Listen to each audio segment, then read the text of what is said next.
gonna be so real, just for a moment. First off, what's up, YouTube? It's nice to see everyone again. But I'm gonna be so real. After the NBA Finals, I could not bring myself to make a video. The last video I put out was kind of my emotional state in that moment. Watching Tyrese Halliburton tear his Achilles in real time was probably the most devastating thing to ever happen to me. So I couldn't make a video. So I'm sorry that I haven't made a video since June. But with that being said, I do intend on getting to be consistent again, especially with the season coming back up, and that's starting with my point guard rankings, and just ranking all of the positions in the NBA as a whole, just to give it a nice little start. I'm going to start with ranking my top 10 point guards in the league. This is purely subjective, but obviously I tried to keep all of my biases out of it. So for instance, I'm not going to have Tyrese Halliburton at 1 because that'd just be ridiculous and it would show my bias. But yeah, I'm going to keep my bias out of it. I'm going to rank the top 10 point guards. Let's get into it, starting with number 10. Yeah, let's go. At number 10, I have Swiper himself, De'Aaron Fox. I'm going to be so real.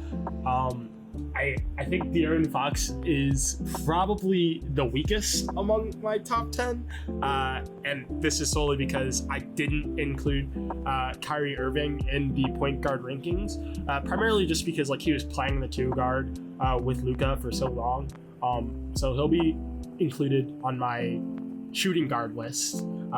But yeah, starting in at number 10, I have De'Aaron Fox. He had an okay season. I want to start by saying, when he was in San Antonio, so that second half of the season, he was playing through injury, obviously. His thumb was messed up, and he was having some issues there, so he obviously wasn't as good as he could have been. But just some stats, averaging around 23.5 points, 4.8 rebounds per game, and then 6.3 assists per game. And then he shot 46% from the field, 31 from 3, and then 82 from the free throw line. If you round up, it's 83. I'm going to be so real. I think De'Aaron Fox is in an extremely unique position to kind of have a bounce back season next year. Especially playing with Wemby. I think the Spurs are just in a crazy position in terms of where they can go next. Fox has just the prime opportunity to have a really, really solid season next year. Just to kind of put it into perspective, when he played on on Sacramento, Fox had a 1.07 points per possession as the pick and roll ball handler, primary ball handler in pick and roll, which was in the 92nd percentile. So he was one of the best pick and roll ball handlers, playing with an elite big in Domantas Sabonis, though I kind of don't like Domantas Sabonis very much. Sabonis is still a crazy good big man, and Victor Wembanyama is simply just better. So I think his production in terms of pick and roll is going to skyrocket immensely, especially with Wemby's ability to kind of play that pick and pop game. So Fox is going to kind of drastically improve his production this upcoming season. So he's going to be absolutely fantastic. I also want to mention, once he did get to San Antonio, he averaged 1.16 points per possession in isolation, which is in the 93rd percentile among all guards in the league. So he was absolutely elite at the 2 primary play types for a point guard, and he had crazy production. The biggest problem with Fox was he was injured the entire second half of the season post getting traded, so he didn't really have the opportunity to display how good he can be, and he missed the playoffs. San Antonio didn't make the playoffs, so Fox didn't have the opportunity to kind of display how great he was in a playoff setting as well. So it kind of set him behind every other point guard on this list. But that's really all I have to say about Fox. Diving into number 9. At number 9, I have Trae Young. And I'm going to be honest, I think a little bit of this is my beef with efficiency, right? I am a person that values efficiency over just about everything in terms of like basketball production.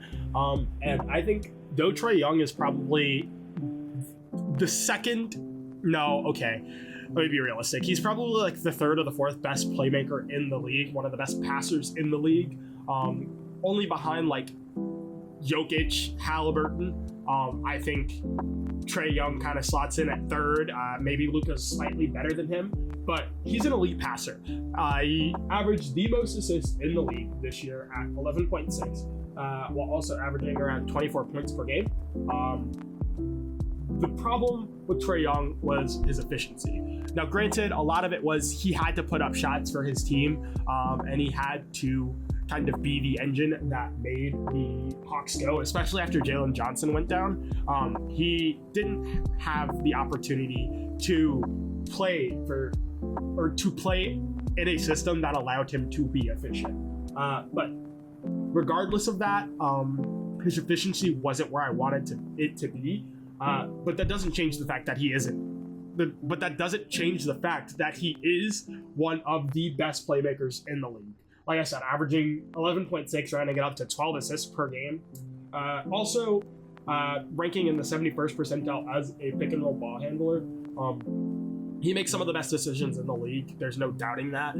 The biggest problem is he's a defensive liability and he's inefficient. Even from three, he did not have a spectacular season, only shooting around 34%, and he missed the playoffs. That's one of the biggest reasons he's ranked so low. But like I said, he's still in the top 10 among all point guards in the league. He's still a fantastic guard, and I think this upcoming season, he's 100% going to raise his value as a point guard, playing next to someone like Kristaps Porzingis, having Jalen Johnson back. I don't remember who else the Hawks acquired this season, but like I said, the biggest thing is like having Kristaps Porzingis is going to be massive for him and the defense of the Hawks, and then having Jalen Johnson back as kind of a secondary ball handler behind him, as well as like Dyson Daniels if he makes any more improvements. Trae Young is going to have a fantastic season this 25-26 season, and he's 100% going to make his way up my point guards list. Moving into number 8. Hot take here, but at number 8, I have James Harden. He is way better in the playoffs than everyone thinks. I said it. Though his production dropped slightly, James Harden is not the playoff dropper that everyone thinks he is. Okay, just going over his stats a little bit. To start in the regular season, he averaged around 23 points per game, 6 rebounds, and if we round up, 9 assists, but the actual number was 8.7. Shooting 41% from the field, 35% from 3, and then 87% from the free throw line. In the regular season, he was at around 1.6 or 1.06 points per possession in isolation, ranking him in the 84th percentile. An elite isolation player even at his older age, right? Let's get into his playoff stats. This past playoffs, he had 19 points per game rounding up, 5.4 rebounds per game, 9.1 assists per game. His efficiency went up. He shot 43.6% from the field, 36.4% from 3, and then 82% from the free throw line. Yes, his overall scoring production decreased, but James Harden was still a fantastic is a stretch, but he was still a good player in the playoffs for the Clippers. I think ultimately the downfall of the team was his bad moments came at the worst possible time, and they were playing the best player in the world in Nikola Jokic. Okay? But James Harden remains one of the best playmakers in the league. He remains one of the best offensive engines in the league, and he didn't have a drop-off. One of the reasons he's down here at 8 rather than like a little bit higher is efficiency. I still have my quarrels with efficiency, but I do think James Harden is a far more efficient player than Trae Young, especially from 3 and kind of just shooting overall. And I also think that James Harden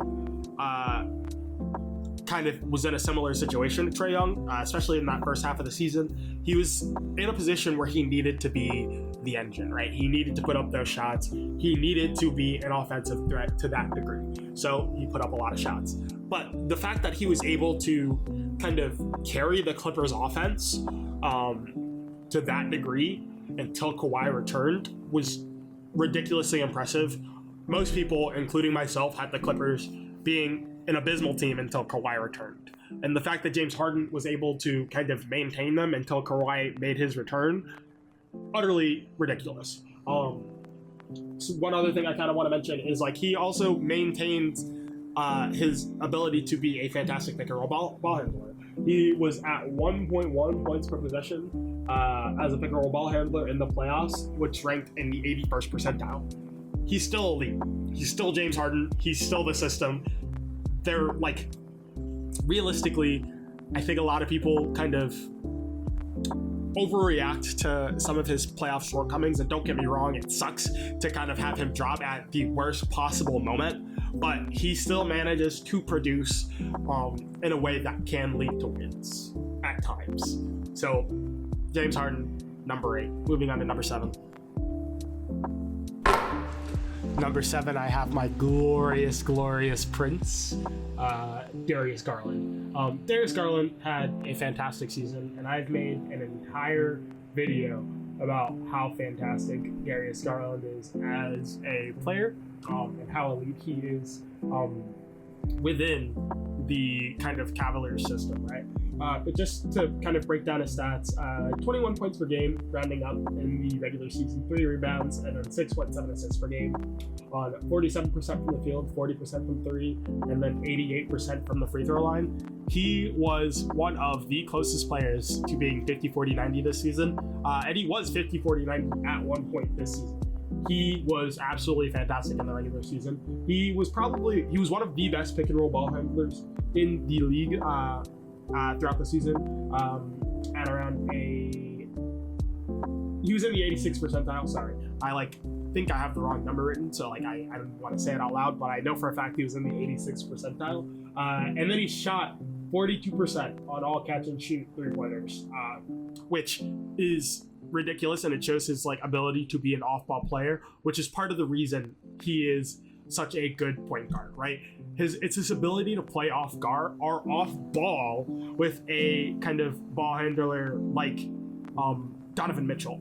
The fact that Darius Garland can be an off-ball player and be a successful off-ball or off-the-catch kind of shooter is what helps the Cavaliers to go, right? That kind of evolution from Darius Garland is what made the Cavaliers such a lethal team, right? It was his ability to be on the floor at the same time as a player like Donovan Mitchell. And then absolutely ridiculous stat, but in the playoffs, he had a 1.64 points per possession in isolation, which was in the 100th percentile. Now, I want to mention he only played 4 or 5 games in the playoffs due to his toe injury, but that doesn't change the fact that when he isolated, he was fantastic. Darius Garland is one of the most shifty guards in the league. He has such a tight handle, and it's kind of hard to stay in front of him while being one of the smaller guards in the league. It's ridiculous.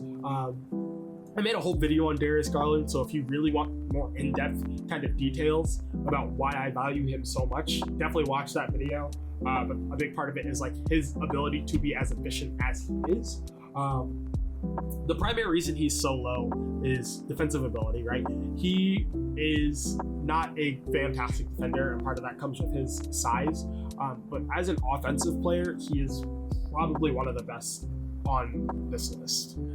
Moving on to number 6. At number 6, I have Cade Cunningham. I think Cade Cunningham is kind of in the position to jump the most on this list for me, and it's primarily just because he has the most from the row, right? So just taking a look at his stats, 26 points per game in the regular season, 6 rebounds per game, and then 9 assists per game, on 47% from the field, 35.6% from 3, and then 84.6% from the free throw line.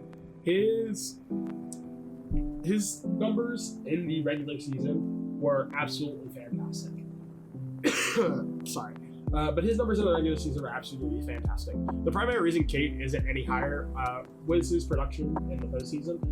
It was his first time in a playoff setting, and he was realistically the only ball handler on his team outside of Dennis Schroeder, and realistically the offense of his team. So Cade, in the postseason, 25 points per game, 8 rebounds per game, and then 8.7 assists per game. He had a fantastic postseason in terms of production. It was primarily just his efficiency, right? 17% from 3 is quite frankly unacceptable, but it was because he was being guarded so tightly. It was really, really difficult for him to get his shot off in the postseason. The reason Cade is so high is, one, his potential, but 2, his defensive ability. I think Cade is probably the second best defensive guard on this list, only behind someone that's a little bit higher. But for reference, in the playoffs, he averaged nearly 2 steals per game and then 1.6 blocks per game. He was absolutely fantastic on the defensive end in terms of defensive playmaking. That it's really, really hard to rank anyone that's kind of below him above him because of his ability to be such a fantastic two-way player. And I think a lot of his defensive ability comes from just how tall he is, being like 6'7", 6'6", but like he was absolutely ridiculous as a defensive playmaker, and that's kind of why he ranks so high. I also want to mention he is a ridiculous tough shot maker. In terms of like when he is being tightly covered in the mid-range.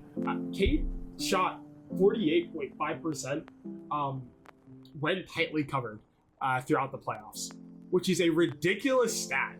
So like, obviously a big part of this is like his height, but anytime someone was near him, he kind of just shot over them and made the shot, which is insane to really think about. But like Cade has the most room to kind of grow on this list because of the situation he was in last year. And I'm kind of excited to see where I rank him next year, especially with a couple of people being out. But yeah, moving on to number 5. At number 5, I have the King of New York, Jalen Brunson. I'm going to be so honest. Jalen Brunson is one of those players that like I kind of internally hate, but like have to acknowledge that he is absolutely old.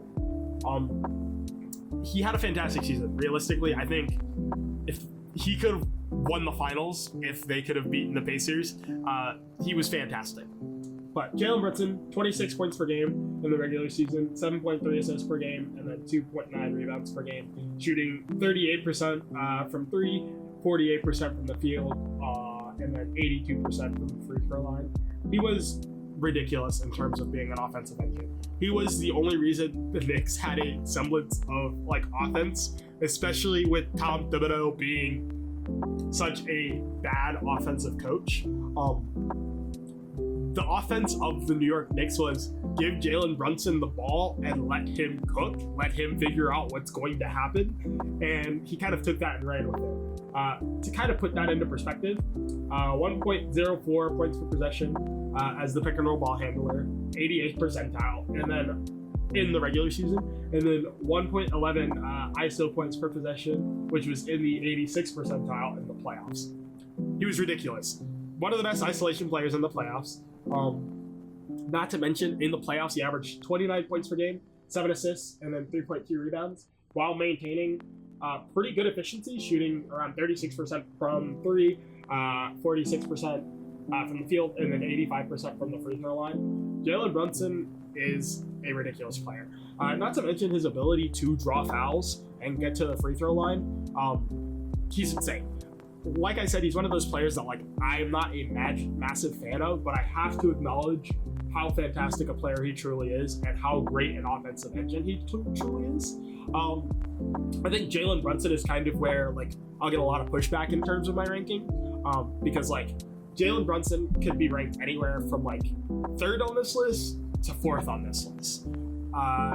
To even 5th, right? Like he could go up to 3rd and then he could be as low as 5th. I have him at 5th because I prefer the play styles of a couple of other people kind of more than him. But realistically, he is a fantastic player. The only reason I have him this low at 5th is defense. Brunson is actually the worst defender on this list, but like his ability to be an offensive engine can't be denied, and his ability to run an offense cannot be like, it can't be denied. Like I said, like there's no way for me to kind of downplay how great an offensive player Jalen Brunson is. And realistically, his offense compensates for his defense in most circumstances. Unfortunately, on this list, it does not. So yeah, Jalen Brunson at number 5, moving on to number 4. I'm gonna start by being so very honest with you guys. I had to fight every bone in my body to not put him at number 3 or number 2. It was really, really hard for me to not rank Halliburton higher. But at number 4, I have Tyrese Halliburton. Now, in terms of like box score, everyone's gonna be like, "Oh, he averaged less points per game than Brunson. He averaged like his efficiency was worse than Brunson." Shut up. He was still a better playmaker than Brunson, and he was a better defensive player than Brunson. Tyrese Halliburton took a step in the right direction in terms of defense this playoffs. He was a fantastic defensive playmaker this playoffs. He averaged a steal per game, and a lot of his offense came from his defense, which is really, really nice. And there were so many times in the finals that Shea tried to isolate my boy, and he did not fumble under the pressure. One of the best isolation players in the league tried to isolate my point guard, and he didn't fumble. He did not crumble. So Tyrese Halliburton was a very good defensive player in the playoffs. Now, in the regular season, he was not nearly as great, but postseason is where it really, really matters, right? But in the regular season, he averaged around 18.6 points per game, 9.2 assists per game, and then 3.5 rebounds per game. Shooting 38% from 3, 47% from the field, and then 85% from the free throw line. He was one of the best pick and roll ball handlers in the league at 1.11 points per possession in the regular season, putting him in the 95th percentile. And then he was one of the best isolation players in the playoffs at 1.02 points per possession, putting him in the 75th percentile. He was fantastic, period. In the playoffs, his kind of scoring numbers went down a little bit. 17.3 points per game, 8.6 assists per game, and then 5.3 rebounds per game, 34% from 3, and then 46% from the field, shooting 84% from the free throw line. He was still fantastic in the playoffs. I think the box score is what really kills Tyrese Halliburton in terms of like people's view of him, but he is the reason the Pacers are such an elite offense.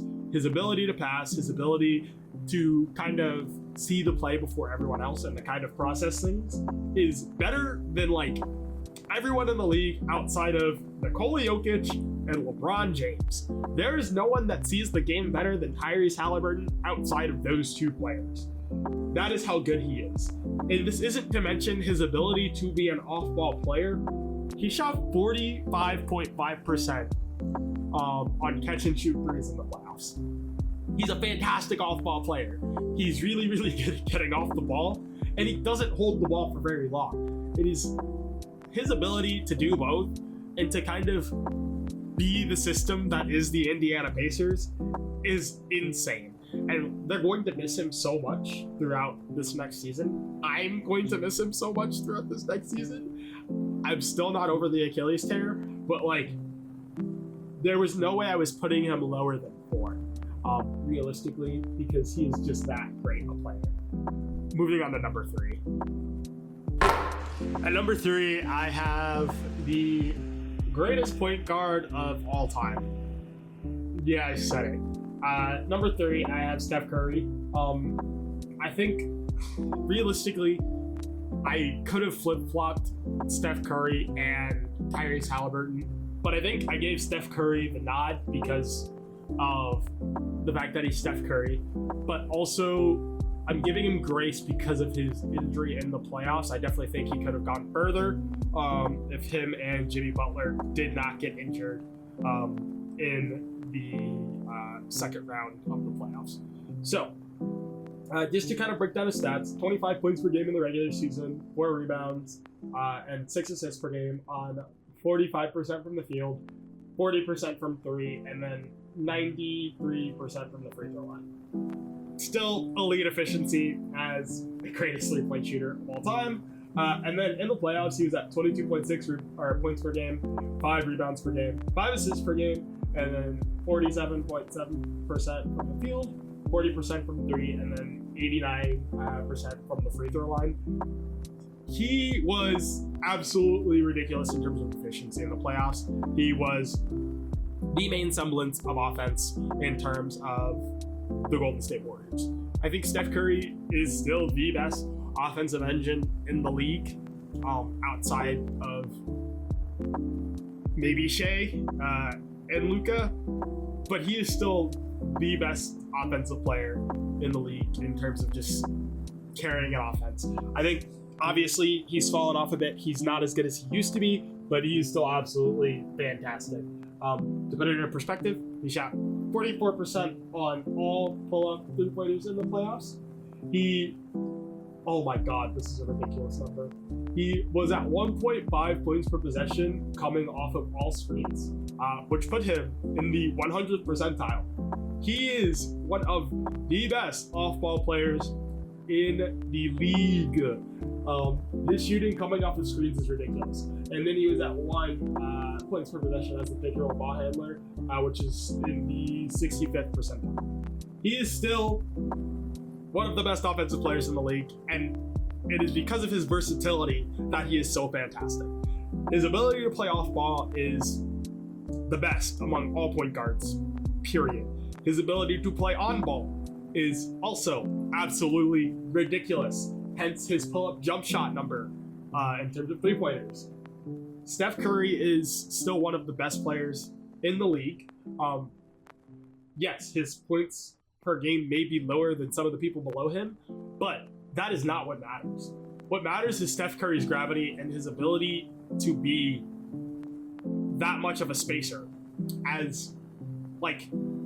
I don't think any player gets guarded how Steph Curry gets guarded, period.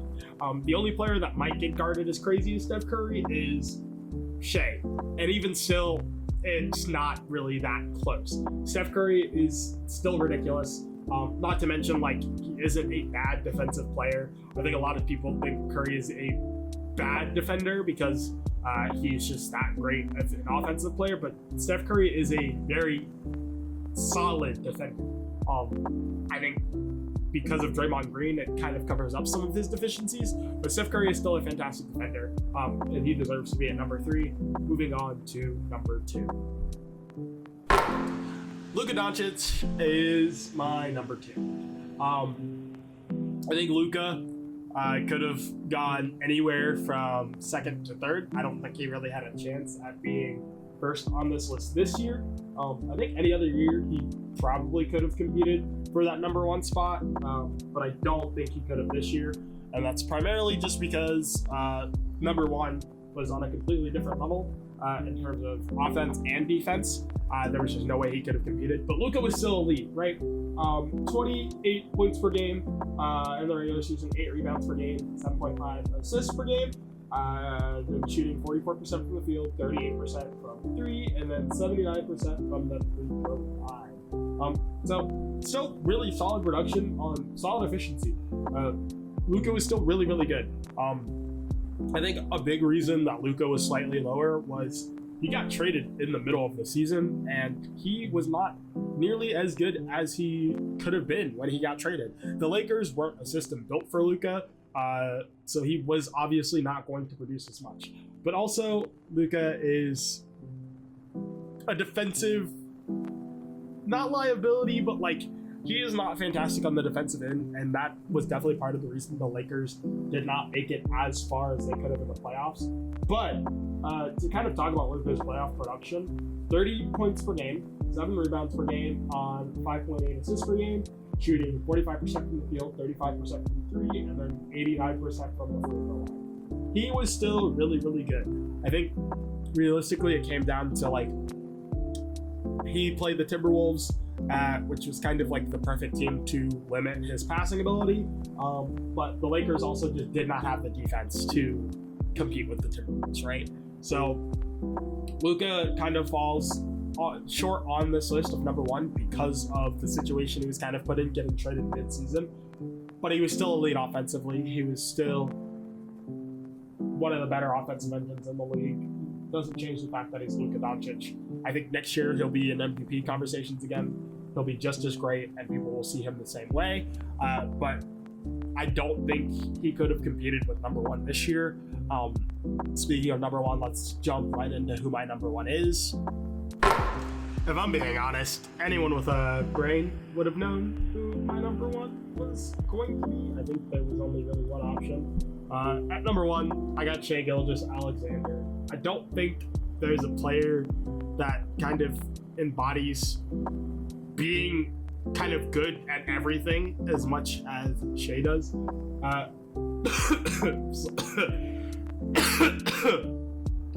Goodness. Dude, even talking about this guy makes me sick. Sorry. I'm still a little salty from the finals. But yeah, there was no one else that could have been number one. Shai Gilgeous-Alexander. 32 points per game in the regular season. 5 rebounds per game, 6 assists per game. Shooting 52% from the field, 37.5% from three, 89.8% from the free throw line. His efficiency was ridiculous on insane volume in terms of scoring. There was literally nothing this man couldn't do in the regular season. And I think what makes it worse is he carried his production over to the postseason. 29.9 points per game, 5.5 rebounds per game, on 6.5 assists per game, shooting 46% from the field. His 3-point production went down 28% from 3, but who cares? And then 87% from the free throw line. He was the best player in the league. That's obviously why he won MVP this year. He led the best team in the league. They went to the finals. He won finals MVP. Shai Gilgeous-Alexander had an historic season this year. One of the best guard seasons to ever grace the NBA. Comparable to the likes of Michael Jeffrey Jordan. That's how great he was. But perspective, 1.29 points per possession in transition. That's 73rd percentile in terms of the playoffs. 1.1 ISO points per possession. 89th percentile in the regular season. 1.04 points per possession as the pick and roll ball handler. 71st percentile in the playoffs. He was good at everything. Not to mention an absolute defensive menace. I think it was around 1 steal per game and then 1 block per game at the guard position.